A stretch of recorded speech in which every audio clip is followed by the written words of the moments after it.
ভারতীয় ভূখণ্ডের কয়েক কিলোমিটার ভেতরে স্থায়ী ঘাঁটি গড়ে তুলেছে চায়নার পিপলস লিবারেশন আর্মি। অরুণাচলের বাসিন্দাদের দাবি, বেইজিং এর দখলদারিত্বে সীমান্ত এলাকায় স্থানীয়দের চাষাবাদ ও পশুপালন বন্ধ হয়ে গেছে। ভারতের অরুণাচলে আবারও চায়নার জমি দখলের অভিযোগ ঘিরে তোলপাড় সৃষ্টি হয়েছে। রাজ্যটির আপার সুবনশিরি জেলার সীমান্তবর্তী অঞ্চলের বাসিন্দাদের অভিযোগ, চায়নার পিপলস লিবারেশন আর্মির দখলদারিত্বে গত ৬ বছর ধরে ওই এলাকায় স্থানীয়দের চাষাবাদ ও পশুচারণ বন্ধ হয়ে গেছে। অরুণাচল প্রদেশের উত্তর অংশে চায়না অধিকৃত তিব্বত সংলগ্ন ওই অঞ্চলটিতে নাহ ক্ষুদ্র নৃগোষ্ঠীর বাস। নাহ ওয়েলফেয়ার সোসাইটির সভাপতি কেরুচাঁদ টাইমস অব ইন্ডিয়াকে জানান, তাদের পূর্বপুরুষদের এসব জমিতে বহু যুগ ধরে শিকার, চাষাবাদ এবং পশুপালন করে আসছেন তারা।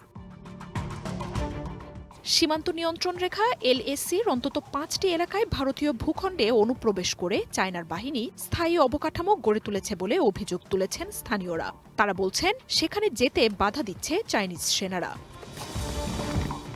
এক যুগ আগে থেকেই ওই অঞ্চলগুলোতে চায়নার সেনারা অনুপ্রবেশ শুরু করে বলে জানান স্থানীয়রা। তাদের দাবি, ২০২০ সাল থেকে স্থায়ীভাবে এসব ভূখণ্ড দখলে নেয় চায়না।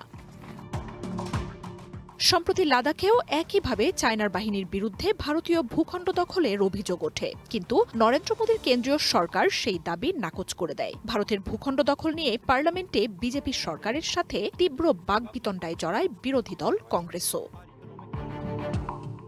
ভারতের অরুণাচল রাজ্যকে চায়নার ভূখণ্ড হিসেবে দাবি করে আসছে বেইজিং। অঞ্চলটিকে অন্তর্ভুক্ত করে মানচিত্র প্রকাশ করেছে দেশটি। এসব ঘটনায় সীমান্তে দুই বাহিনীর উত্তেজনা নিরসনে বেইজিং নয়াদিল্লির শীর্ষ পর্যায়ে কূটনৈতিক আলোচনা অব্যাহত রয়েছে।